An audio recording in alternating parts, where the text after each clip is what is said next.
ser un actor clave en el financiamiento y la construcción de infraestructura estratégica en los países latinoamericanos. Sin embargo, lo que está en juego no es solo la provisión de un capital físico, sino la manera en que estas inversiones reconfiguran las relaciones internacionales, las políticas del desarrollo, incluso la geografía del territorio. Hoy tenemos la fortuna de contar con 4 panelistas especialistas en estos temas que nos ayudarán a ir más allá de los titulares y las cifras para entender las dinámicas que atraviesa esta relación, porque las infraestructuras no son simplemente obras, sino son apuestas de futuro. En primer lugar, tengo el gusto de presentarles a Maya Siger. Nos va a presentar una ponencia sobre financiamiento e inversiones de China en América del Sur en el marco de la iniciativa de la Franja y la Ruta. Maya es directora ejecutiva de Sustentarse, organización no gubernamental chilena que promueve los derechos humanos en el desarrollo, haciendo seguimiento a bancos multilaterales del desarrollo, así como a financiamiento de inversiones de China en la región. Maya participa en redes internacionales e integra el Comité Espejo del Punto Nacional del Contacto de Chile, el grupo multipartícipe de la Iniciativa para la Transparencia de la Industria Extractiva y el Consejo de la Sociedad Civil, Consejo de Rectores de las Universidades de Chile. Es docente universitaria y autora de diversas publicaciones sobre temas de su especialidad. Maya, por favor, tienes 15 minutos. Muchísimas gracias. Perfecto, muchísimas gracias. Un gusto estar acá. Un agradecimiento a los organizadores por considerar la participación de representantes de la sociedad civil, ¿no es cierto? O sea, y con esto digo que no voy a hablar de la visión de la academia, sino de la visión de experiencias de este territorio que han sido impactados por financiamientos e inversiones, no solamente de China, también de otra procedencia, pero básicamente ese es el lugar desde donde venimos. Entonces, en primer lugar,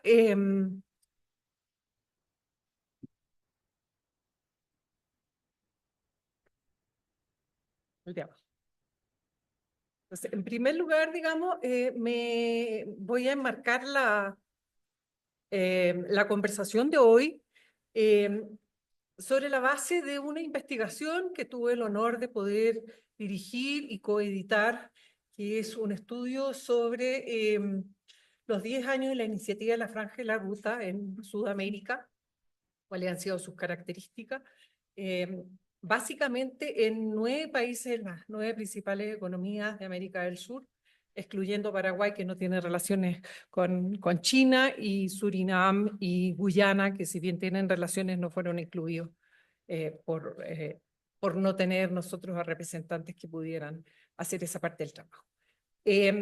Me voy a referir muy generalmente a aspectos de financiamiento e inversiones en infraestructura para focalizar específicamente en el ámbito eléctrico, donde ha habido, digamos, una incursión o una inserción muy importante, yo creo que todavía no se percibe qué magnitud de China, con algunos ejemplos de países que han sido particularmente atractivos, no los únicos como Brasil, Chile, Perú y el Uruguay, y cómo estas inversiones se conectan con una estrategia global de China de interconexión eléctrica.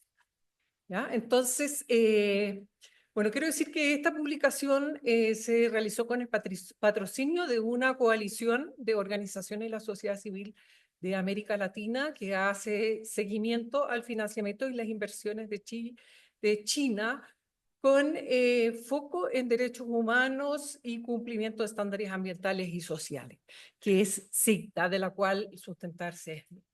Entonces, vamos a...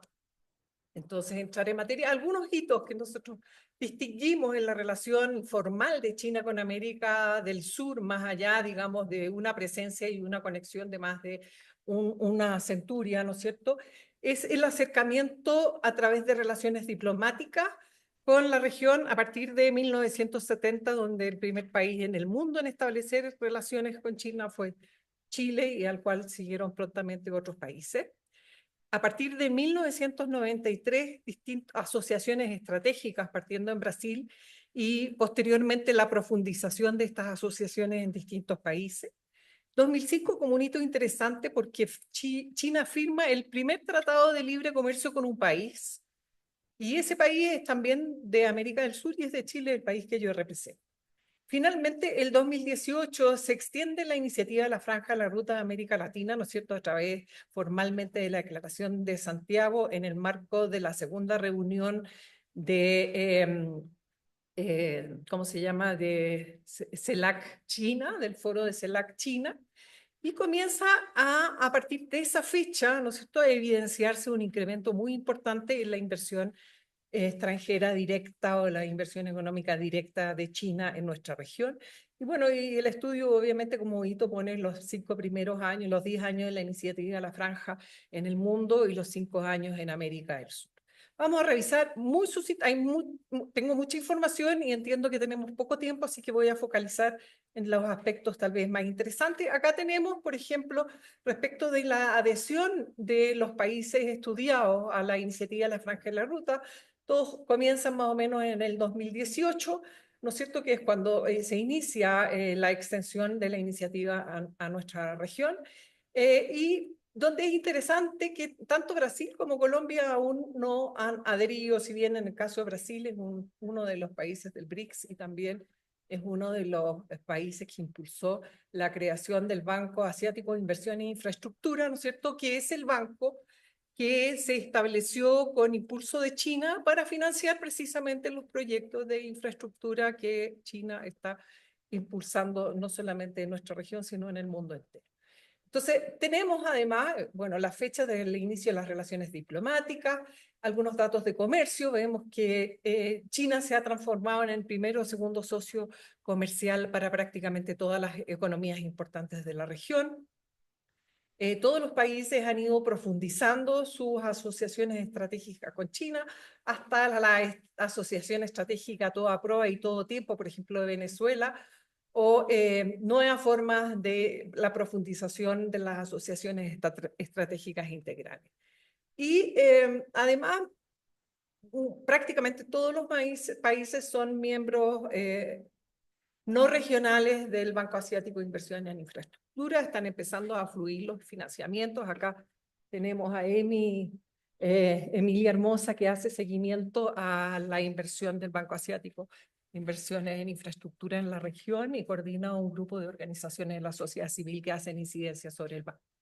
Y tratados de libre comercio exclusivamente se ha firmado en el caso de Chile primero, seguido muy prontamente después por Ecuador, por Perú, después por Ecuador. Hay algunas negociaciones a nivel de Uruguay que no han llegado, digamos, no han llegado a término porque al pertenecer al Mercosur, China ha privilegiado mantener conversaciones directas con el bloque, que está un poco de capa caída, ¿no? Vamos a pasar por encima de las relaciones comerciales, que ya son bastante conocidas. En términos de financiamiento, también esta información muy vista. Estos son datos de la Universidad de Boston, del Centro de Estudios Políticos, donde, ¿no es cierto?, ya sobre todo en sus inicios de la inserción de China, ¿no es cierto?, se registraron 117 créditos por 137 mil millones de dólares, y donde los principales países receptores en orden de importancia fueron Venezuela, Brasil, Ecuador, Argentina y Bolivia, países que tenían dificultad de acceder a financiamiento en la banca internacional. O sea, que buscaron esto como una fuente alternativa de financiamiento, y donde estos financiamientos se caracterizaron por su condicionalidad. Esto es pago de deudas con commodities, particularmente petróleo, pero hay un caso también de pago con cobre, en el caso de Chile. Créditos atados a compras a proveedores chinos, o sea, todo lo que es el desarrollo de los proyectos de ingeniería, la adquisición de bienes de capital, las adquisiciones de tecnología, estaba amarrado a esos financiamientos, y eso ha tenido influencia. Y también, digamos, a la contratación pública de empresas de ingeniería y construcción de China por los estados y posteriormente también por empresas privadas de la región. Y como ustedes también saben, en 2019 China puso en pausa los préstamos soberanos a países de la región. Durante 3 años no se registraron préstamos soberanos, pero sí, digamos, entiendo que hay algunas pocas operaciones a partir del año 2023, pero sí, digamos, lo que empezó a instalarse es una infraestructura financiera en la región, ¿no es cierto?, que parte en 2012 en Argentina con la adquisición de un banco, del ex Bank Boston, por el Industrial y Commercial Bank of China, que hoy día es banca de personas y también banca, digamos, corporativa, y que el mismo banco en 2013 abre agencias para el segmento de banca corporativa, exclusivamente focalizada en negocios en Brasil y en Perú. En 2016, el Banco de Comunicaciones adquiere el 80% de la propiedad del Banco BBM en Brasil y posteriormente adquirió el porcentaje restante, o sea, controla hoy día el BOCOM BBM, y en Chile se instalan Chile como hub financiero para las actividades de las empresas de China en la región. Se instalan 3 agencias autorizadas del Banco de Construcción de China, que es un banco comercial, el Banco de China también comercial, y un banco de política que es el Exim Bank de China en 2021. Entonces ya hay una infraestructura financiera que viene a soportar, digamos, a las empresas de China que están desarrollando negocios en nuestra región. Muy importante. Bueno, la inserción económica de China en la región se materializa de distintas formas. Ya lo dijimos, los préstamos a los estados, a empresas públicas y al sector privado en general. Contratos de servicio con los estados y también el sector empresarial en temas clave como son ingeniería, construcción, prospección, explotación, etcétera. Y posteriormente, y esto muy fuerte a partir de precisamente de la extensión de la iniciativa de la ruta de la seda a América Latina, aumenta la inversión económica directa a través de la adquisición y desarrollo de proyectos greenfields, que son proyectos nuevos, digamos, la compra de activos estratégicos o empresas en marcha, de grandes empresas en marcha, y la obtención de contratos de concepción para la construcción, el mantenimiento y la operación de infraestructura pública en los países que tienen ese tipo de modelo de asociación entre el Estado y los privados, como en el caso, por ejemplo, de Perú, de Chile, de Colombia. ¿Ya? Bueno, esto vamos a pasar por alto. ¿Cuáles son los sectores, digamos, que han sido favorecidos? Energía, en un primer momento hidrocarburos, pero todavía hidrocarburos, y posteriormente en un segundo momento generación, transmisión y distribución de energía eléctrica, donde tenemos primero, digamos, grandes inversiones en hidroeléctrica, dentro de lo que se considera renovables por algunos, por otros no, y posteriormente en parques eólicos y solares. Además, digamos, de los proyectos de transmisión. En minería, en infraestructura logística, carreteras, vías férreas, puertos, embalses, etcétera. Infraestructura digital como redes de telecomunicaciones y conectividad digital, fibra óptica, cables submarinos, 5G, centros de datos, inteligencia artificial y agroindustria. Prácticamente ninguno de estos proyectos ha sido rotulado o etiquetado como proyectos ni en la iniciativa de la franja y la ruta, pero sí se ajustan a las prioridades estratégicas de China de potenciar la extracción, explotación y exportación de recursos naturales hacia China, así como a crear la infraestructura de soporte que es necesaria para ese transporte logístico y toda la logística para su transporte a China, ¿no? Por ejemplo, algunas de las inversiones que pueden ser interesantes. En Chile, por ejemplo, a través del sistema alianzas público-privado, una empresa china se adjudica 2 tramos de la principal ruta, son 364 kilómetros de la principal ruta del país, donde no solo hace mantenimiento, sino además es la explotación de la ruta a través de cobro de peaje, ¿no es cierto? Esto es interesante. Bueno, el caso más emblemático, ahora tenemos el puerto privado de uso público de Chancay, un proyecto que recién inaugura su primera etapa por 1.315 millones de dólares, con un horizonte de invertir en 4 etapas sucesivas hasta 3.600 millones de dólares, y que va a cambiar un poco el paradigma de la logística en la región. La semana pasada estuvo en Brasil una delegación de la empresa china State Railway Group y funcionarios del Ministerio del Transporte que se reunieron con autoridades del gobierno brasilero para evaluar un corredor ferroviario bioceánico para aprovechar el potencial del puerto de Chancay para sacar minerales, para sacar productos agropecuarios, no solo de este Brasil y los países del Atlántico, sino que pasando también por Bolivia, etcétera, hasta Chancay. Entonces es interesante lo que está pasando. 3 minutos, hoy me queda mucho todavía. Bueno, entonces voy a saltarme la participación en energías limpias, donde China no solamente, digamos, ha construido importantes parques solares y eólicos, sino que además provee la tecnología necesaria, como son los aerogeneradores, los paneles fotovoltaicos, ahora los sistemas de almacenamiento de energía, los hidrolizadores para las plantas de hidrógeno verde, etcétera. Pero fundamentalmente también se ha transformado en un importante actor dentro de la industria energética y de la energía eléctrica en particular, con participación en toda una integración vertical en toda la cadena de valor donde se ha concentrado su inversión, ¿no es cierto?, con adquisiciones de activos por 44.400 millones de dólares, adquiriendo empresas en marcha en Chile, Perú y Brasil, con un importante control. Por ejemplo, acá vemos cómo es China el principal, o sea, como el sector eléctrico es el principal sector en que ha invertido en Brasil. En Brasil, a través de la participación en una sola compra, que fue la más importante desarrollada en todo el mundo ese año por China, tiene una importante participación en una empresa distribuidora de energía en Sao Paulo. En Perú controla el 100% del mercado de distribución eléctrica y en Chile tiene un 56% de participación en el segmento de distribución. O sea, esto es un asunto, aquí hay adquisiciones en energía en Chile, pero nos vamos a enfocar muy rápidamente en la conectividad de instalaciones transfronterizas, que es uno de los pilares o de las 5 metas de la iniciativa de la Franja y la Ruta, en el tema de transmisión eléctrica.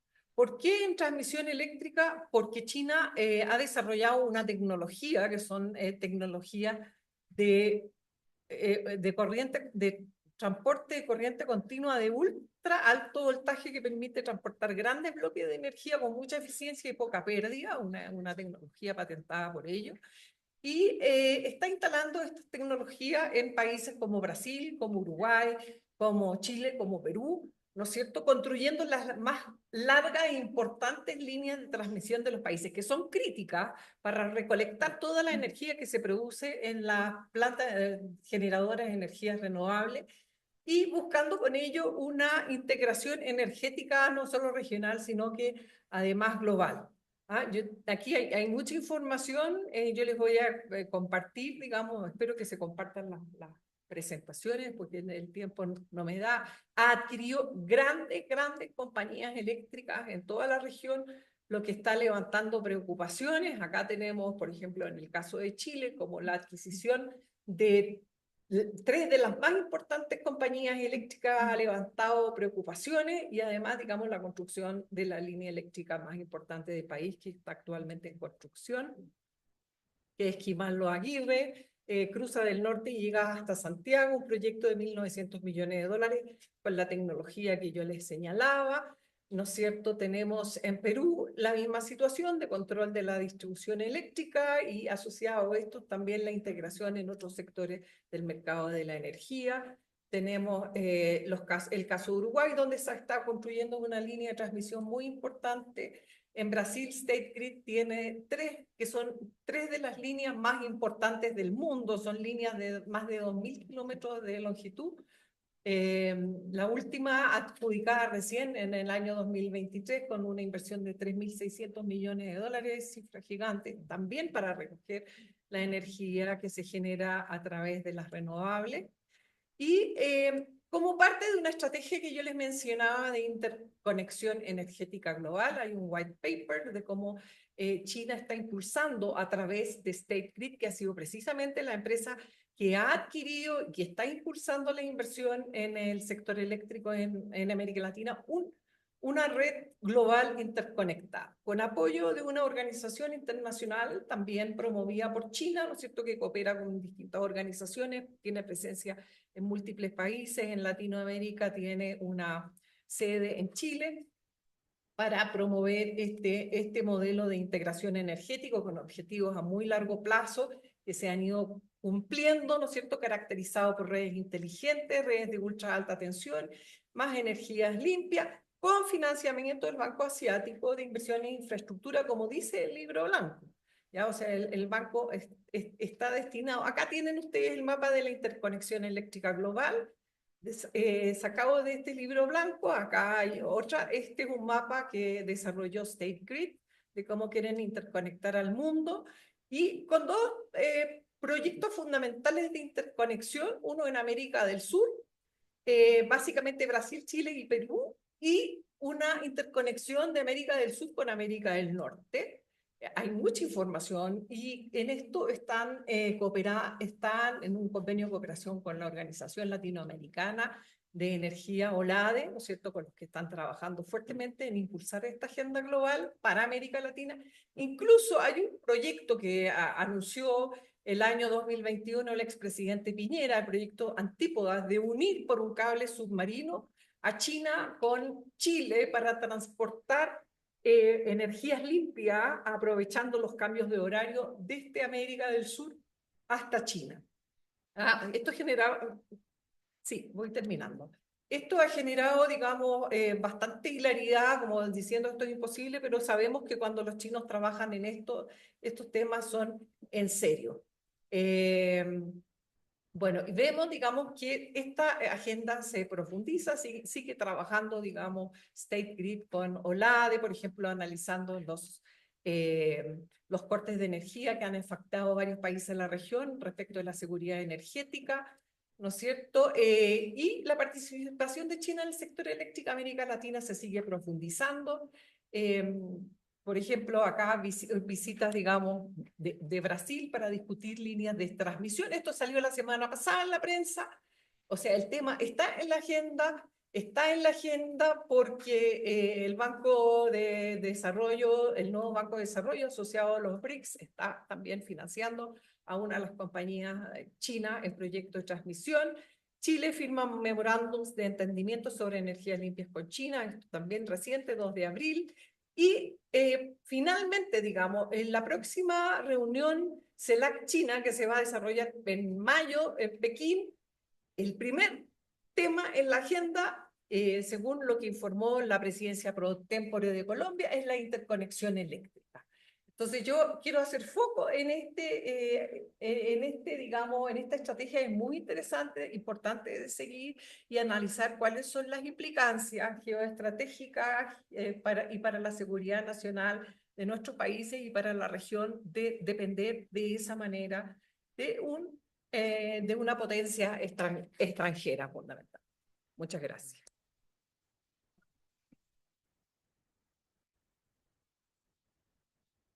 Muchas gracias, Maya.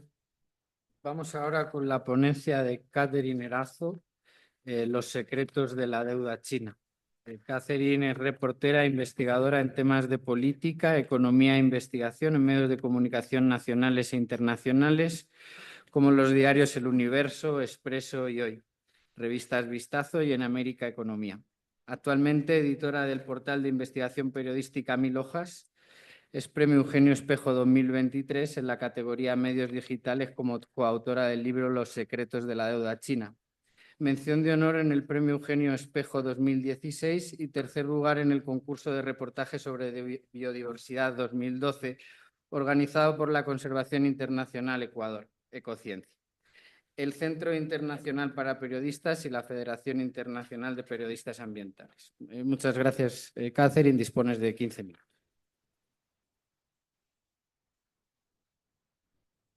Buenas tardes. Bueno, primero una presentación de Fundación Mil Hojas, que es la organización a la que yo represento. Es una organización que promueve la transparencia y el acceso a información mediante la publicación en su portal de investigación de importantes trabajos periodísticos, sobre todo en temas de corrupción. En este camino emprendido por nosotros en nuestros trabajos periodísticos, nos encontramos con los contratos de financiamiento de China. Es ahí que surgió una de nuestras investigaciones más importantes plasmadas en este libro del cual les voy a hablar ahora, que se titula Los secretos de la deuda china, en el cual luego de una revisión y análisis de centenares de documentos que contenían las condiciones mediante las cuales Ecuador adquirió una cuantiosa deuda con el gigante asiático mediante dos figuras, las ventas anticipadas de petróleo y los contratos de crédito para hacer obras de infraestructura. Pero antes de sumergirnos en los hallazgos de lo que fue nuestra investigación plasmada en nuestro libro, quisiera presentarles esta cifra que fue el financiamiento que nosotros logramos identificar a través de estas dos figuras que les acabé de mencionar, que es el financiamiento entregado por China a Ecuador entre 2007 y 2019. Son 20.800 millones de dólares en ese periodo, una cifra que no había tenido un parangón antes, un nivel tan elevado de deuda con un solo país acreedor no estaba dentro de nuestra historia de deuda con países del extranjero. Y esto fue lo que sucedió con China. Para que ustedes tengan una idea de la magnitud que el peso de esta cifra tiene en nuestra economía, nuestro PIB en 2019 fue de 107.346 millones de dólares. Entonces, estos 20.800 millones de dólares que nosotros identificamos corresponde a más o menos el 19% de nuestro PIB en 2019. Pero para que Ecuador asuma este volumen de deuda y firme decenas de contratos para la ejecución de obras y servicios, el gobierno de ese entonces, el gobierno de Rafael Correa Delgado, configuró un marco legal e institucional que facilitó el ingreso de los capitales chinos, y entonces así empieza un largo viaje en la historia de nuestro endeudamiento con China. A pocos meses de iniciado el gobierno de Rafael Correa, el Ecuador se declara en default. Esta es la antesala del agresivo endeudamiento con China, bajo el argumento de que había una iliquidez fiscal. El 12 de febrero de 2007, Ecuador cae en mora de su deuda externa apenas durante 30 días y luego retoma el pago de intereses. Con esta imagen externa de Ecuador que estaba entrando en un franco deterioro, en diciembre de 2008 el gobierno de Correa declara ilegítimos tramos de la deuda en los bonos Global 2012 y 2030. Entonces se dispara el riesgo país de Ecuador y se cierran las fuentes de financiamiento en el mercado de capitales y en los organismos multilaterales. Por lo tanto, la consecuencia directa de esto es un escenario perfecto para que el gobierno de ese entonces empiece a estrechar una relación con China, que prácticamente llegó al rescate de nuestras necesidades financieras en ese momento, con unas condiciones de fácil acceso, aparentemente para nosotros. Entonces, el Ecuador entra también en esta coyuntura en un proceso de cambios, como les había dicho, tanto legales como institucionales. Y se van aprobando una serie de leyes, entre las más importantes, que son las que allanan el camino para que ingresen los recursos de China sin mayor escrutinio público y sin mayores controles. Está la Ley de Contratación Pública, aprobada en 2008, donde se elimina la figura de los informes previos de los organismos de control, Contraloría, Procuraduría General del Estado, y entonces se entra en esto permite o abre el camino a la discrecionalidad en la contratación de entidades públicas. Se creó también la figura de las empresas públicas, que les permite contratar directamente con las empresas públicas chinas con total opacidad y tanto para lo que es la contratación de deuda como para la ejecución de obras de infraestructura. Aparece también aquí en esta escena de nuevas normas un nuevo Código de Planificación y Finanzas Públicas que simplifica todos los procesos de aprobaciones de los créditos. Nosotros teníamos un límite de endeudamiento del 40% en relación al PIB. Entonces, lo que se hace es cambiar la metodología de cálculo de ese límite de endeudamiento de manera que el financiamiento que nos daba China en particular, porque fue el principal financista, se convirtió en el principal financista, no era considerada como deuda, como por ejemplo la deuda que se adquirió a través de las ventas anticipadas de crudo, que eran consideradas como contratos de venta, contratos comerciales y no de deuda. Entonces, esto no era considerado dentro de este proceso de aprobación y de límite de endeudamiento. Se crea también un comité de deuda, que es el que se encarga de aprobar todos los procesos de financiamiento con China, y SEMPLADES también, que es el organismo encargado de la planificación del desarrollo, también se convierte en una entidad bastante funcional a todos los procesos de aprobación de deuda. Y el Ministerio de Finanzas, que es el que emite los informes técnicos favorables de una manera bastante expedita, sin mayores obstáculos, porque ya no tiene que pasar por las aprobaciones de los organismos de control, que como les había dicho antes, ya habían desaparecido del mapa en cuanto a su potestad de ejercer control previo. El financiamiento que recibimos de China, Ecuador se canalizó mediante la banca estatal china, específicamente a través del Exim Bank, del Industrial and Commercial Bank of China Limited, y a través de contratos de financiamiento a la empresa pública Petroecuador. Las figuras mediante las cuales Ecuador se endeudó, estamos con las preventas petroleras y las obras de infraestructura.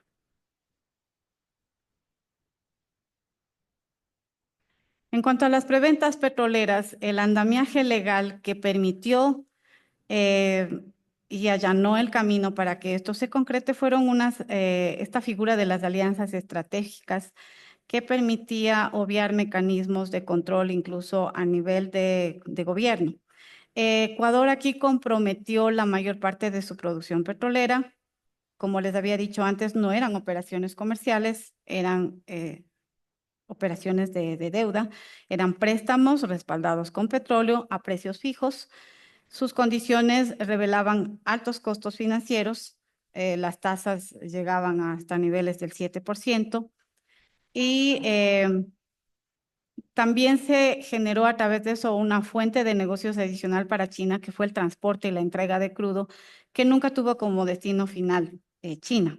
Entonces, aparte de que fue un negocio redondo para China el comprarnos petróleo a precios fijos, también tenían esta otra fuente de ingresos, que fue el transporte. China y Unipec prestaron a Ecuador 15.070 millones de dólares.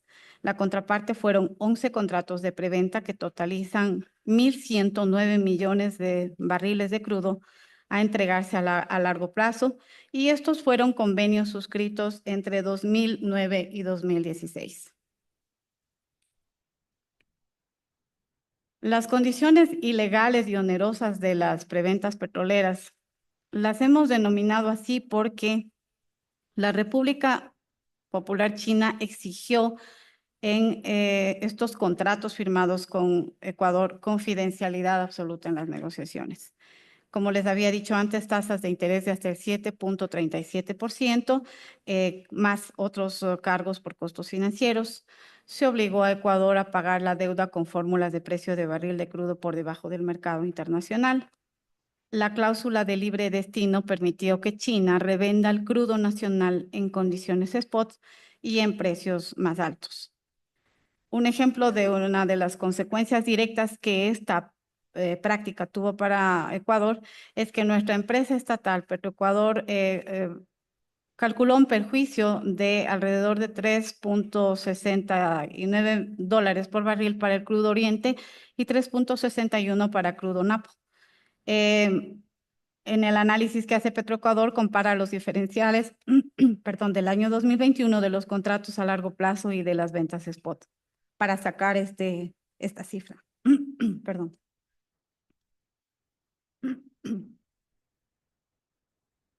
Bueno, voy a pasar esta parte para ir directamente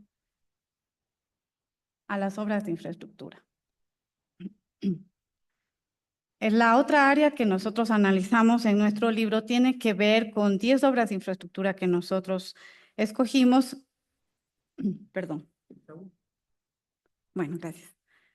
Se trata del proyecto Coca-Cola Sinclair, que es el proyecto hidroeléctrico más grande de Ecuador, el proyecto hidroeléctrico Mina San Francisco, también Paute Sopladora, el sistema de transmisión de 500 kilovatios y obras asociadas, ejecución de 10 carreteras, el financiamiento parcial de la ejecución, muy amable, de 3 carreteras más, la prolongación de la avenida Simón Bolívar, control de inundaciones Naranjal y Cañar, intervención y ampliación y la construcción de la fase 1 del plan hidráulico Acueducto Santa Elena y la nueva estructura educativa,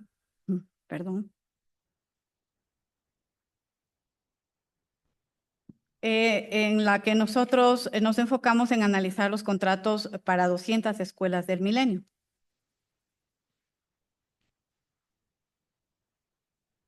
El valor total de estas 10 obras ascendió a 6.397 millones de dólares. El financiamiento chino significó el 64% y los créditos directos fueron canalizados a través del Exim Bank y del Banco de Desarrollo de China, además de un pool de bancos chinos y sucursales del Deutsche Bank AG Hong Kong y de Beijing. Esta es una particularidad que vimos en algunos de los contratos que nosotros analizamos, que este pool de bancos se distribuía el proceso de financiamiento. Unos actuaban como agentes que recibían los recursos, otros canalizaban y pasaban los recursos a través de otras cuentas de los bancos hacia los contratistas que ejecutaban las obras aquí. Entonces era una cadena de bancos que operaban en algunos de los contratos de ejecución de obras de infraestructura. En cuanto a las condiciones de financiamiento, el timón de las negociaciones para obtener los créditos siempre estuvo en manos de China, absolutamente. Desde la etapa precontractual, la banca china y en específico la estatal Sinosure, que es la empresa aseguradora china. Las principales condiciones que nosotros logramos identificar fue que estábamos condicionados a contratar a las empresas chinas estatales para la construcción de los proyectos. Es decir, nos daban los créditos, pero a condición de que nosotros contratemos con empresas estatales chinas. La contratación del seguro de crédito con Sinosure, que dicho sea de paso, Sinosure prácticamente tenía la palabra final. La decisión final de si aprobaba o no el financiamiento para las obras. Se impusieron candados para evitar la cancelación de los contratos de construcción por incumplimientos del contratista. Esto consta en varios de los contratos. Si es que había algún tipo de incumplimiento de las empresas chinas, no se podían cancelar los contratos de construcción. Teníamos cláusulas específicas en las que se impedía eso, a pesar de que el incumplimiento sea un hecho incluso comunicado por la empresa contratante o identificado plenamente por la contratante. En lo financiero, las tasas de interés estuvieron hasta los niveles del 7%, similares a los de las preventas petroleras. También identificamos 5 tipos de comisiones que se cobraban en estos créditos. Las comisiones son la comisión de gestión, preparación, compromiso, prepago o indemnización y comisión de agencia, aparte de los honorarios de gastos legales e incluso gastos administrativos incurridos por los prestamistas durante la negociación. Todo eso se cargaba a los costos que debía asumir el país. Se puso también en los contratos una cláusula de inmunidad soberana, en la que Ecuador renunció a proteger sus activos. Cito la cláusula. El prestatario acepta que él y sus demás activos que no constituyen bienes inmunes están sujetos y disponibles para el procedimiento. Al decir procedimiento, se referirían a embargos, ejecución de laudos arbitrales, por ejemplo. Y el prestatario se compromete a no invocar ninguna defensa sobre la base de la inmunidad soberana para créditos directos para proyectos de infraestructura. Se abandonó también el Centro de Arreglo de Diferencias Relativas de Inversiones del Banco Mundial y las disputas comerciales tenían que resolverse en la Corte Internacional de Arbitraje de Londres y en idioma inglés.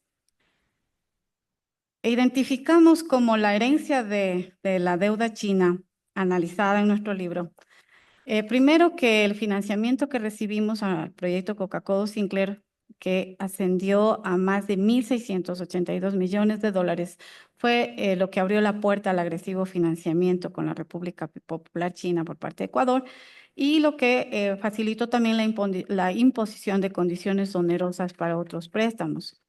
Los costos de los proyectos terminaron duplicándose y hasta triplicándose respecto a lo pactado en los contratos.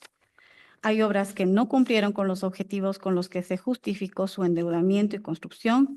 Los prestamistas y contratistas chinos no exigen estudios de prefactibilidad, factibilidad ni de impacto ambiental. Hubo incumplimiento constante de plazos por parte de los contratistas. No hubo transferencia de tecnología. Y pese a contraer una deuda cara para los 10 proyectos analizados, no se cumplió la promesa oficial de ese entonces, que era cambiar la matriz productiva del país con una mejor infraestructura hidroeléctrica, vial, educativa y de riego. Hasta ahora, ningún contrato de crédito de los 10 proyectos que analizamos en nuestro libro ha sido auditado por organismos de control. Todos los exámenes de Contraloría se han centrado en las obras civiles, gracias a lo cual se ha conocido las fallas técnicas y de construcción, como por ejemplo es conocido en el país, en el caso de Coca-Cola Sinclair, que es nuestra mayor hidroeléctrica. Solo en fisuras identificadas estamos casi cerca de las 20.000 fisuras, aparte de todos los problemas técnicos de la represa. Quisiera cerrar simplemente diciéndoles que ha sido tanta la opacidad en la deuda contraída entre Ecuador y China, que este país tuvo casi la total libertad de maniobra para vulnerar nuestra institucionalidad. Y el escrutinio público prácticamente fue anulado, por lo menos en los casos en los que nosotros hemos logrado analizar y establecer estos hallazgos y estas conclusiones que les presentamos en el libro. Y también el tema de los incumplimientos de las contratistas, financiadas estas deudas o estas obras con una deuda que tenía que pagarse y ha tenido que pagarse de todas maneras, a pesar de la baja calidad de la infraestructura construida. Muchas gracias.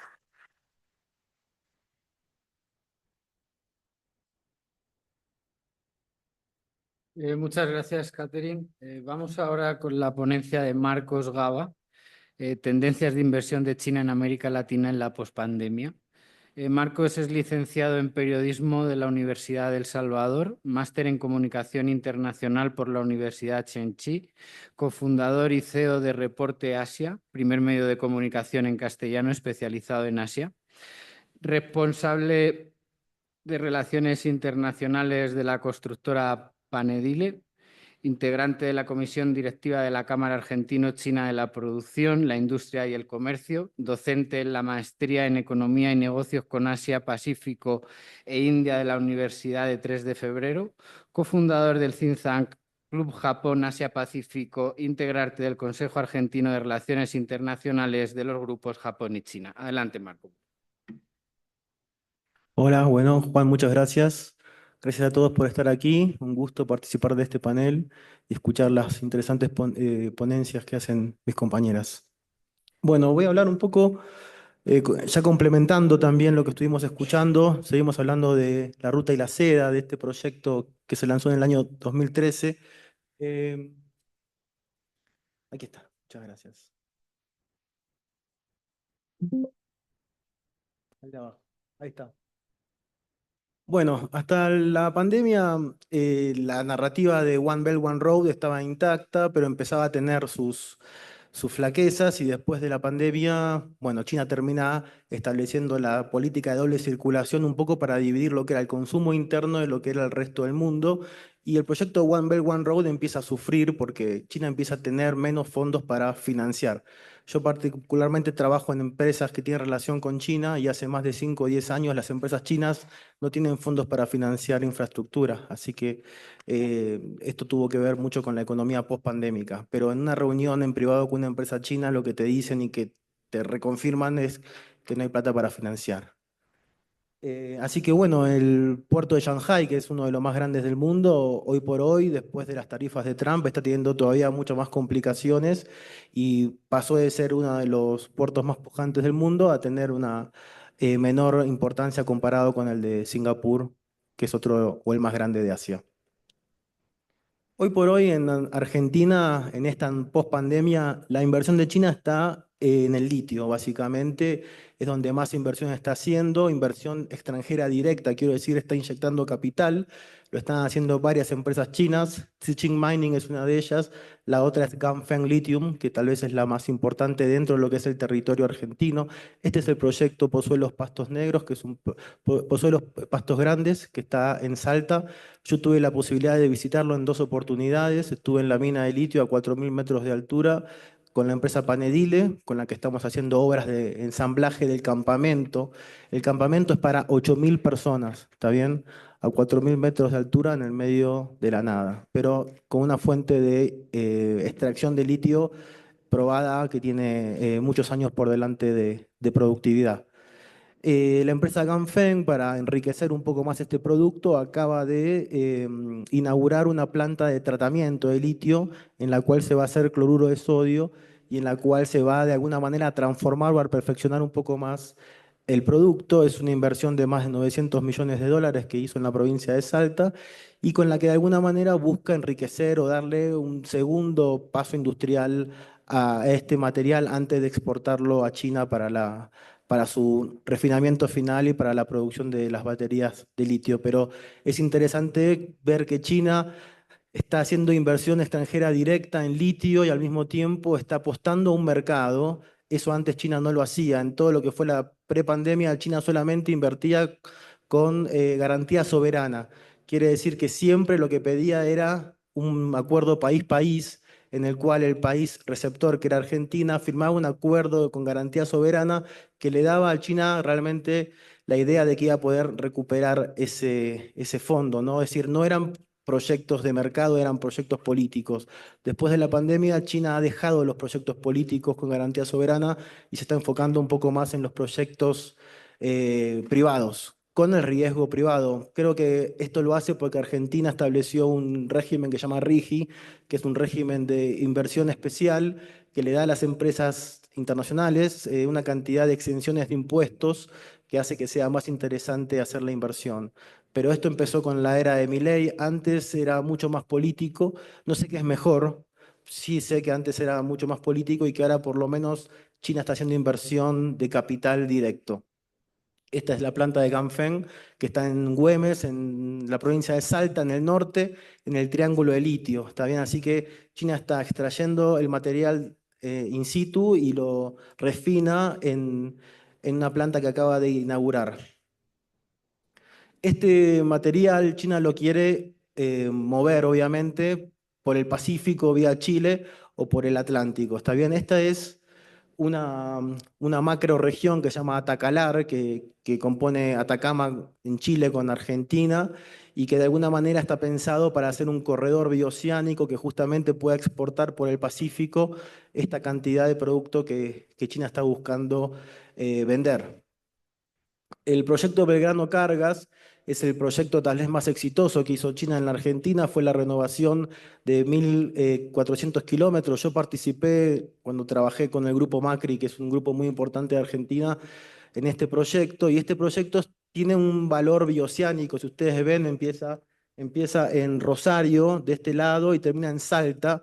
Salta es donde está Canfén ahora, donde está Zicheng Mining, donde está la frontera con Chile, donde está el Triángulo de Litio, muy cerca de Bolivia y de Chile, obviamente, así que esa es la zona más importante y este proyecto se hizo en el año 2010, así que China viene invirtiendo en corredores bioceánicos en Argentina desde ese momento, se invirtieron 2.500 millones de dólares para poder hacer estos 1.400 kilómetros que están funcionando. Otro proyecto bioceánico es el San Martín Cargas, que va de Mendoza hasta también las zonas cercanas a los puertos de Entre Ríos y de Santa Fe. Está pensado básicamente de Mendoza porque hay otro corredor bioceánico en Mendoza que podría utilizarse para pasar a Chile y porque además en Mendoza hay una mina de Hay una mina bueno, que era de la empresa Vale, con Brasil, no me acuerdo ahora de qué es la mina, pero se utiliza para la producción de fertilizantes. Así que bueno, esa mina también sería muy interesante en cuanto que si China llega a tener injerencia en este proyecto, va a hacerse cargo también potencialmente de esa mina. Volviendo para atrás, les quiero comentar que en el puerto de Rosario, el puerto de Rosario tiene el puerto más grande de China, que es el puerto de COFCO. COFCO es la segunda exportadora de granos más importante de Argentina y ya se encarga de toda la venta de los minerales, del tabaco y de toda la soja y de la oleaginosa que sale por este tren. Este tren está por ser privatizado y se cree que China lo va a comprar. Entonces China hizo la inversión hace 15 años, las empresas de China están en este sector, ahora se va a privatizar y los rumores dicen que China lo va a comprar, sino que otro país podría transportar estos materiales tan sensibles para China. No creo que China permita que ningún otro país pueda hacerse cargo de su propio transporte dentro de Argentina. Así que vemos cómo están los chinos dentro de nuestro territorio y cómo manejan la que fue en su momento la red más importante ferroviaria, porque esta es la zona agrícola ganadera, la minera y la del tabaco, que está todo al norte. Otro proyecto en el que participaron los chinos fueron los corredores terrestres en sistema PPP. Esto lo lanzó el presidente Mauricio Macri. No llegaron a buen puerto, pero si ustedes ven son todas vías terrestres que cruzan el país de este a oeste y que están pensadas también para el transporte de oleaginosas, de carne y de todos los productos que China compra desde Argentina. No se llegó a un buen puerto con este proyecto porque Argentina no tiene una economía para hacer PPP, pero China participó igualmente en una propuesta para hacerse cargo de una de las rutas. Esto tiene que ver con que, bueno, Argentina está buscando aprovechar un poco de alguna manera el One Belt, One Road de China para fortalecer todas las economías regionales que son recorridas por estas trazas, sean terrestres, sean ferroviarias, un poco siguiendo la filosofía de las zonas económicas exclusivas que China implementó desde los 70s y que, bueno, le dan valor nuevamente a las cadenas de valor regional y a las cadenas de valor entre países como Chile y Argentina. En la experiencia de China, obviamente, las zonas económicas exclusivas fueron muy importantes, las inaugura Deng Xiaoping, empiezan siendo 4, pero finalmente hoy hay 15 zonas que son libres de comercio, 49 de ellas con desarrollo económico y tecnológico a nivel estatal y 53 zonas de desarrollo industrial y de alta tecnología. Este es un proyecto que a Argentina le interesa mucho estudiar y que estudia porque tiene que ver con renovar justamente las economías regionales. Y bueno, los efectos de las zonas económicas exclusivas en China son valiosas para Argentina porque tienen que ver con flujos de inversión directa bien definida por sector, actualización de infraestructura y servicios, consolidación de una base industrial, especialización de la mano de obra en cada región y demás. Creo que en ese sentido de China podemos aprender muchas cosas y como decían acá mis colegas, tenemos que tener cuidado con temas como opacidad y transparencia, que son los temas que justamente complican a China en Argentina y en toda la región. Siendo China el primer socio comercial de Chile, para Argentina, Chile es muy importante, porque todo lo que viene de comercio exterior de Argentina va a ser vía Chile. Nos tenemos que olvidar del Atlántico. El Atlántico no nos lleva a Asia. Chile lo sabe, Chile mira a Asia. Naturalmente todo el Pacífico, Ecuador también, Colombia, Perú, especialmente con Chancay ahora. Entonces, estamos aprendiendo un poco también de la experiencia de Chile, que es en la región el hub financiero, como decía Maya aquí, y con el que primero podemos hacer negocios por una cuestión geográfica. Pero bueno, como decía Maya también, China compró en Chile muchos activos, compró algunas bodegas, compró algunas pesqueras, se hizo cargo bueno, de algunas cuestiones en el desarrollo de tecnología. El China Construction Bank es el único banco, por lo menos que yo conozca, que puede operar en renminbi e invertir en renminbi. Entonces es Chile el hub para hacer negocios con Argentina y nos ofrece la posibilidad de que este corredor bioceánico tenga sentido, porque Chile es el país con un perfil chino más desarrollado. El encadenamiento productivo con Chile y Argentina es una respuesta al One Belt, One Road. Lo que muchos empresarios estudian del lado argentino es, bueno, ¿cómo le sacamos provecho a estas inversiones chinas para que no sean netamente extractivas y podamos generar un producto? Y la idea sería generar un producto argentino-chileno que aproveche los tratados de libre comercio que tiene Chile con China y con 65 países o más. Chile es uno de los países que tiene más tratados de libre comercio firmados. Argentina no tiene tratado de libre comercio alguno porque es parte del Mercosur, pero para darles un ejemplo, el vino chileno que se exporta a China paga 0% de arancel, el vino argentino paga 20% de arancel, así que nosotros tenemos que asociarnos a los chilenos para exportarles jugo de uva, para exportarle mosto de vino, para exportarle vino envasado o no, a granel, y ese es el camino para poder sacarle provecho al One Belt, One Road y que no sea netamente un proyecto chino que no tiene una respuesta local, porque si no estamos esperando que los chinos vengan y nos hagan el negocio, y el negocio no es para todos. Bueno, acá sigo hablando de los encadenamientos productivos Argentina-Chile, que es lo que yo estudio básicamente. Yo creo mucho en la unión Argentina y Chile para proveer de alimentos al mundo y creo que de alguna manera, hablando desde América del Sur y desde el Cono Sur, tengo que hablar de esta unión Argentina-Chile para poder entender mejor qué es el One Belt, One Road, porque las inversiones hoy por hoy las van a hacer las empresas, a diferencia de lo que se hacía antes con China, que era con garantía soberana. Hoy los gobiernos les piden a las mineras que financien el túnel que se vaya a hacer a futuro, no los estados tienen que financiarlo. Si van a ser de uso de las empresas, tienen que ser las empresas las que financien. Los productos que se pueden exportar por este tipo de proyectos son muchos y el turismo también va a tener impactos y se genera un encadenamiento productivo y un corredor bioceánico y pasos transfronterizos con Chile. Eso es parte del proyecto One Belt, One Road y tenemos que aprovecharlo. Hay otros pasos bioceánicos, con esto de Chancay, la influencia se fue mucho más al norte, entonces la idea del proyecto bioceánico van a competir varios pasos, los que están en Brasil, los que están cerca de Perú, el mismo Paraguay tiene un proyecto bioceánico ahora.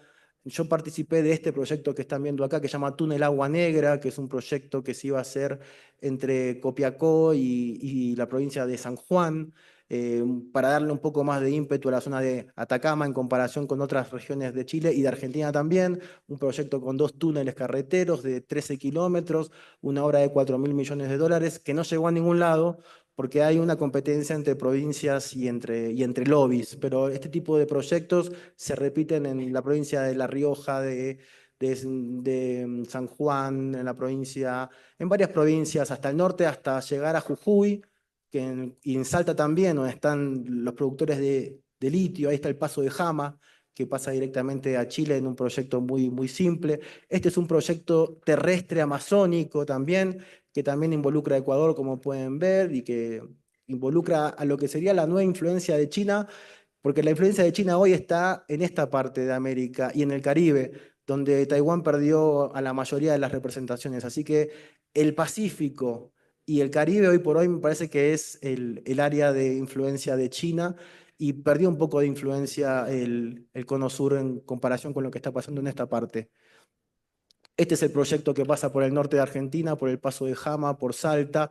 Este es el proyecto que parece que va a ganar, porque es el que está más cerca de las mineras y porque el Belgrano Cargas, justamente que es ese tren, es el que termina en Salta, así que tiene mucho sentido.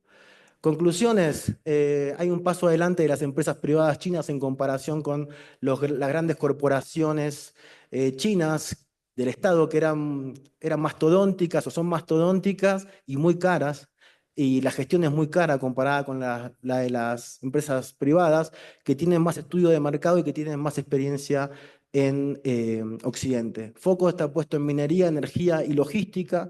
Eso es evidente y dejaron un poco la construcción de grandes obras como las hidráulicas, porque China no puede operar con mucha facilidad en el exterior y tiene problemas con los sindicatos. Por lo menos en Argentina los sindicatos son muy fuertes y son anti-chinos los sindicatos argentinos. Y el corredor bioceánico está influenciado por el puerto de Chancay, que me parece que es el el gran hito dentro de lo que fue la construcción de corredores bioceánicos en América Latina. Así que desde Perú se está generando una influencia enorme para que las mercaderías crucen el continente y que algunas se exporten por el Atlántico y las que tienen valor agregado en la mayoría de los casos se exporten por el Pacífico. Muchísimas gracias.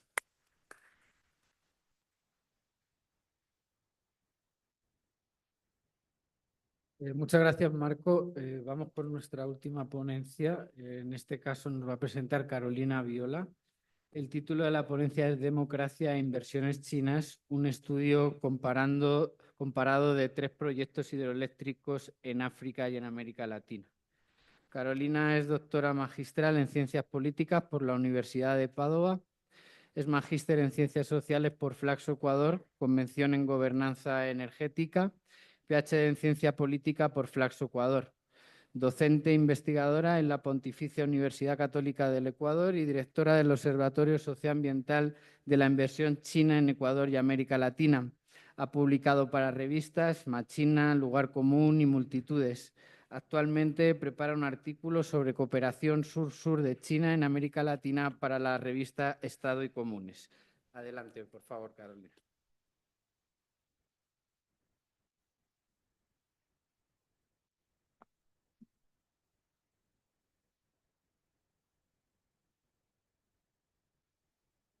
Ahora sí. Ok. Entonces, a ver si logro manipular esto o acá. ¿Hacia dónde va? Ponele más abajo. Con este. ¿Con este? A ver ahí. Y si no, ahí.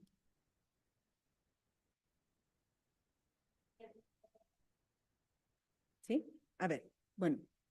Bueno, entonces, bueno, este trabajo se ubica en parte de los trabajos que se hacen en el observatorio. El observatorio tiene unas líneas de trabajo bastante amplias y esto nace de un estudio en profundidad, que también es parte de mi tesis doctoral, sobre el tema del Coca-Cola Sinclair. A partir de ahí nos pusimos a reflexionar con algunos de mis compañeros del grupo de investigación sobre qué pasa, ¿no?, con ciertas dinámicas que nosotros encontramos en el Coca-Cola Sinclair y si era posible encontrarlas en otros lugares, también pensando que el tema de África es importante porque la inversión en China en África empezó mucho antes que en Ecuador y marca muchos de los patrones que después pues, hemos visto en América Latina. Entonces, nosotros partimos de una problematización que tiene que ver que, bueno, ya se ha dicho aquí, voy a pasar muy rápido por aquí, el ascenso de China, ¿verdad?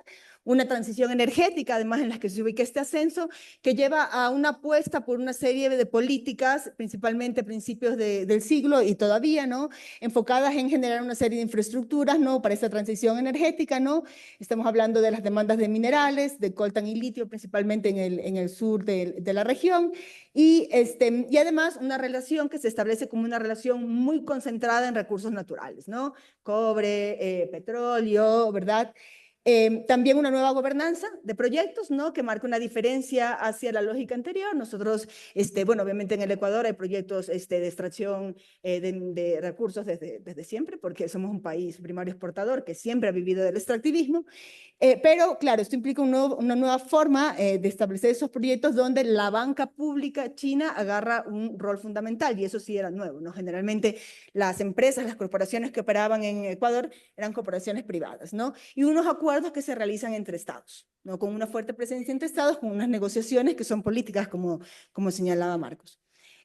También son proyectos que vienen bastante contestados, ¿no?, bastante cuestionados, justamente por los temas de transparencia, por muchos indicios de corrupción, también por cuestiones de tráfico de influencias, de ausencia de controles, ¿no?, de la existencia de velos técnicos, ¿no?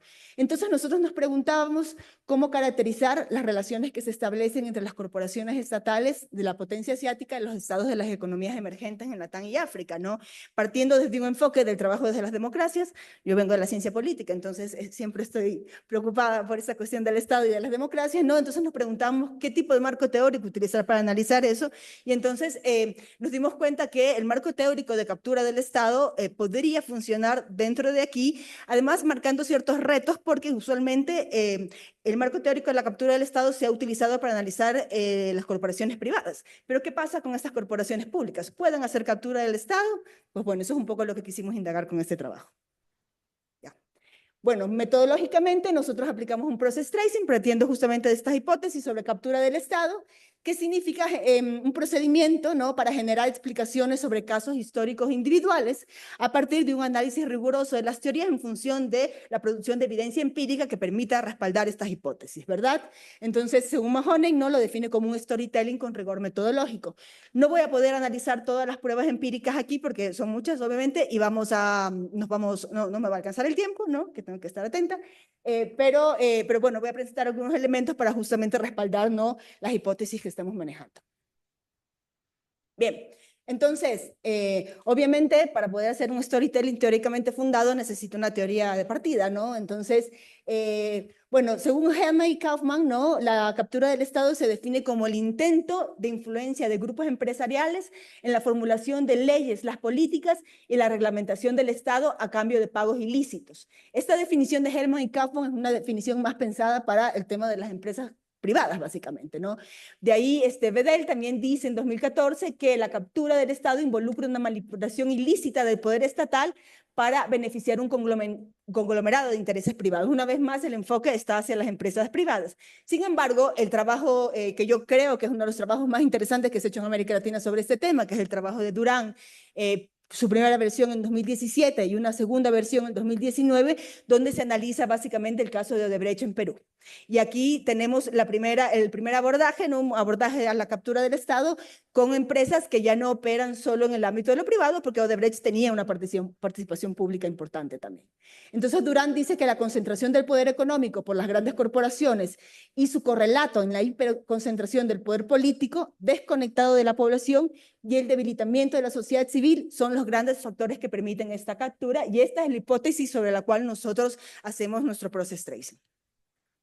Bien, entonces, ¿cuáles son los mecanismos de captura del Estado? Como decía yo, aquí el enfoque es un poco respaldar la idea de que es posible que existan procesos de captura con corporaciones públicas y además tratar de abrir la caja negra de los mecanismos con los que opera esa captura en los diferentes casos que estamos analizando. Entonces, identificamos principalmente estos, ¿no? El financiamiento a campañas electorales, la existencia de puertas giratorias, las campañas mediáticas, el velo técnico y el lobby. Bien, se parte también de la hipótesis de que esto está íntimamente ligado a las condiciones y a las capacidades estatales de partida. Por lo tanto, en la selección de casos, nosotros hicimos un análisis sobre la calidad de estas democracias y también sobre los niveles de desigualdad existentes en los casos de estudio. Aquí utilizamos básicamente como datos el World Inequality Database, la base de datos de Biden y Future Rating para poder analizar estos tres países, ¿no? Los tres países que se analizan es la RDA, la República Democrática del Congo, ¿verdad? Bolivia, perdón, las RDCs. Bolivia, el caso de Bolivia y el caso de Ecuador. Son 3 hidroeléctricas, todas construidas con capitales del Exim Bank. Buscamos que fueran empresas construidas con los mismos capitales justamente para poder establecer una mejor selección de casos. Y utilizamos un ranking de instituciones que nos lo dio Biden. Y aquí podemos ver que, bueno, el caso de la República Democrática del Congo, si bien se llama República Democrática, no puede ser codificado como una democracia, no lo es, ¿no? Tiene un coeficiente de 0.29 sobre 1. El caso de Bolivia, tenemos un 0.43, ¿verdad? Y en el caso del Ecuador, que sí es una democracia, sin embargo, tiene una debilidad institucional súper fuerte, principalmente porque, según los datos de Biden, la capacidad de control de los parlamentos sobre las instituciones, o sea, sobre la presidencia es muy débil, y por lo tanto la capacidad de hacer control social sobre las decisiones también es débil, ¿no? Sobre las decisiones del Ejecutivo. De ahí, en términos de desigualdad, vemos que en Bolivia la desigualdad es ligeramente inferior a los casos de Ecuador y de la RDC, y vemos que si bien Ecuador es una democracia y la RDC no, según los datos del World Inequality Database tendríamos niveles de desigualdad similares, incluso Ecuador un punto por debajo de los de la RDC. También otro tema importante es el tema de la calificación crediticia, porque como ya se ha señalado aquí, estos financiamientos llegan a un momento donde estos países tenían dificultades para acceso al crédito. Entonces, si nosotros podemos ver, todos los países tienen condiciones complicadas en temas de acceso al crédito. El que está mejor parado en esta situación es Bolivia, y eso también se va a reflejar en los niveles de captura que vamos a encontrar. Esto nosotros encontramos en los resultados que tiene un correlato directo justamente en los niveles y en la intensidad con la que operan los procesos de captura del Estado. Respecto al índice de la democracia, aquí podemos ver claramente, ¿no? Bolivia y Ecuador sí son codificables como democracias, a pesar de que son democracias débiles. El caso de la RDC no cae ahí. Y en el respecto a los niveles de corrupción política, los de la RDC son altísimos, ¿verdad? Son bastante similares en el caso de Bolivia y Ecuador. Entonces, estas condiciones previas nos permitirían justamente manejar esta hipótesis de que existe una relación entre debilidad institucional y captura del Estado. Bien. Bueno, voy a pasar esto para ir más rápido y vamos a presentar algunos datos ya de los casos de estudio. Ahora, otra cosa importante también respecto a el por qué empresas públicas en un análisis de captura del Estado, tiene que ver también porque hay que entender la particularidad del proceso de formación de clases medias en China. Si nosotros analizamos el proceso de formación de clases medias en China, según autores que han estado trabajando esto, principalmente en Australia y en la misma China, no digo el caso de David Guman o el caso de An Cheng de la Academia de Ciencias Sociales de Beijing, ellos señalan que las clases medias en China se forman en una relación íntima con el partido y con el Estado. Incluso los CEOs de las grandes corporaciones chinas que operan en el extranjero tienen rango de viceministros dentro del Estado y forman parte de la SAS, que es el consejo que se encarga de decidir cuáles son las inversiones que China va a hacer año a año en el exterior, incluso de las inversiones privadas. Porque tanto las inversiones públicas como las inversiones privadas tienen que pasar por ese filtro en el caso de China. Y eso les permite acceso a una serie de condiciones como son todo el apoyo diplomático, todo el respaldo del Estado en el proceso de negociación con el otro Estado y además un acceso privilegiado al tema del financiamiento. Entonces, bien, el primero, el caso de Busanga, ¿no? Que es la hidroeléctrica de Busanga, la que analizamos aquí, financiada con el Eximbank chino, ¿no? En un país donde existe una relevancia en términos de minerales, ¿no? Para la transición energética, ¿no? Básicamente aquí la negociación se hace con Joseph Kabila y se mantiene, ¿no? Se hace un acuerdo, ¿no? Que es el acuerdo Sicomies, que era un acuerdo que estaba ligado a la construcción de Busanga. ¿Qué sucedía? Se construía Busanga, pero Busanga iba a proveer energía eléctrica justamente para el complejo Sicomies, ¿no? Y eso significaba también que dentro del acuerdo se establecía una relación preferencial justamente para el acceso por parte de China, ¿no? Por encima de sus otros competidores, a justamente los recursos que están en este complejo minero, ¿no? Por lo tanto, la hidroeléctrica de Busanga era estratégica justamente para la provisión de energía en este complejo minero. Ya, bien. Bien. Un poco que se encuentra aquí, bueno, hay algunas cuestiones que saltan a la vista, principalmente del rastreo que se realizó en prensa, ¿no? En la República Democrática del Congo, donde se encontraron cosas como el hecho de aprobación de los proyectos antes de contar con los informes de impacto ambiental, cuestiones como funcionarios que tramitan y facilitaron las negociaciones, que después fueron nombrados directores, ¿no? De estas nuevas empresas que se conformaban, ¿no? En joint venture entre empresas chinas y empresas congolenses, ¿no? E incluso grandes sospechas de financiamientos ilícitos y de corruptelas a cargo del presidente Joseph Kabila. Bien. Bien, voy a tener que pasar por el tema del tiempo. En el caso del Coca-Cola Sinclair vamos a encontrar cosas bastante similares aquí. El caso del Coca-Cola Sinclair era nuestro caso de referencia porque era el caso en el que teníamos más data. Nosotros llevamos haciendo monitoreo del proyecto desde el año 2010 y hemos podido recoger datos en diferentes momentos en el territorio, entonces teníamos una visión más clara del proceso, ¿no? Aquí también tenemos un acuerdo de empresas públicas, ¿no? Un contexto también de restricción del financiamiento y en este caso también la infraestructura hidroeléctrica está anclada a un interés geoestratégico ligado a los recursos naturales, que es básicamente la frontera petrolera. Si nosotros analizamos las líneas de transmisión del Coca-Cola Sinclair, se van hacia dos lugares, a Quito y a la zona petrolera. A Quito básicamente para cubrir la energía eléctrica en las horas de pico, ¿no? Vemos ahí además la relación centro-periferia al interno del país y cómo estos territorios amazónicos se convierten en periferias extremas dentro de este proceso, donde básicamente se sacrifica el territorio amazónico para proveer la energía a Quito a la hora de pico, cuando la gente quiere ver la novela en la capital, y básicamente el complejo petrolero, donde se van las líneas de transmisión.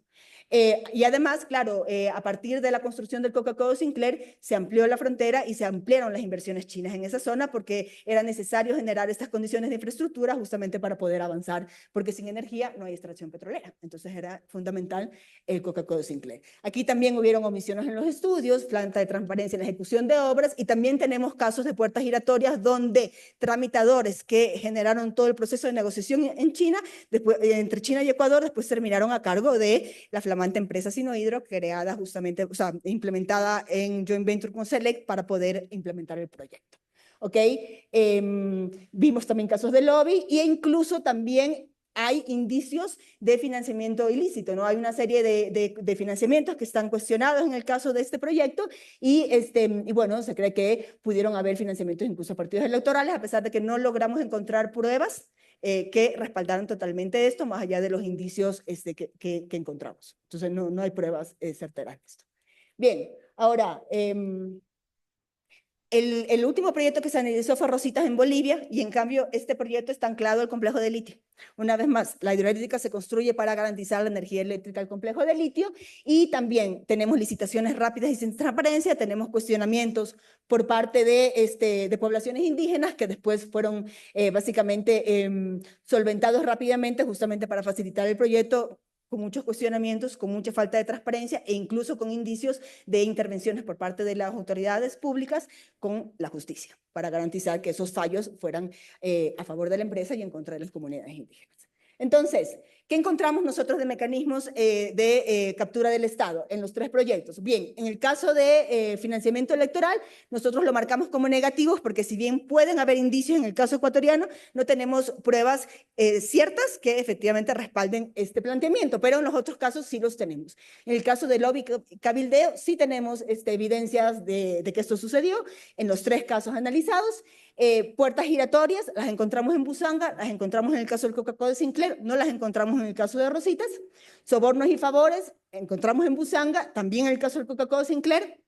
No se encontraron en Rositas procedimientos extraordinarios para facilitar aprobaciones rápidas de los proyectos en los tres casos analizados y judicialización de las decisiones, justamente el caso de las comunidades indígenas que reclamaron por la hidroeléctrica de Rositas en una primera instancia. El juez falló a favor de las comunidades y después de presiones que se realizaron por parte del Estado, pues se revirtió la decisión. Entonces, ¿qué concluimos? Concluimos que encontramos que los mecanismos de captura utilizados generalmente son estos, ¿no? Financiamiento electoral, lobby, puerta giratoria, sobornos, favores, procedimientos extraordinarios.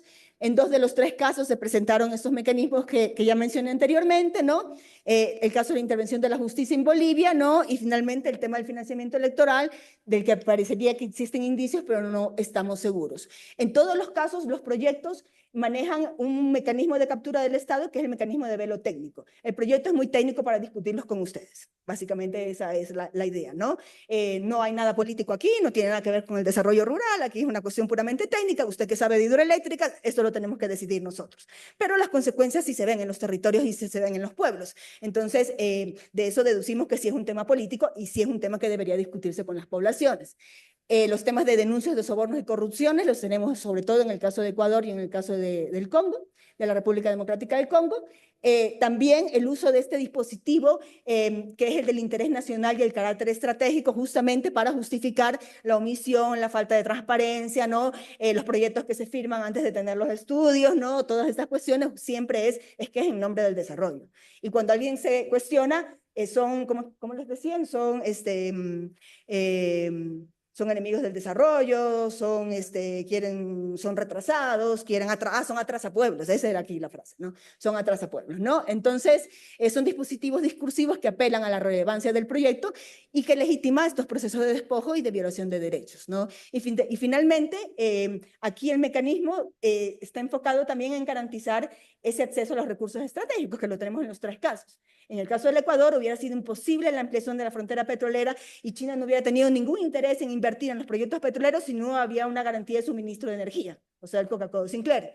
En el caso de Bolivia, eso es fundamental para poder habilitar la operación en Rositas, y en el caso del Congo, pues eso estaba anclado a toda la negociación de Sicomíes, entonces ahí vemos claramente la vinculación. Bien, eso es, muchas gracias.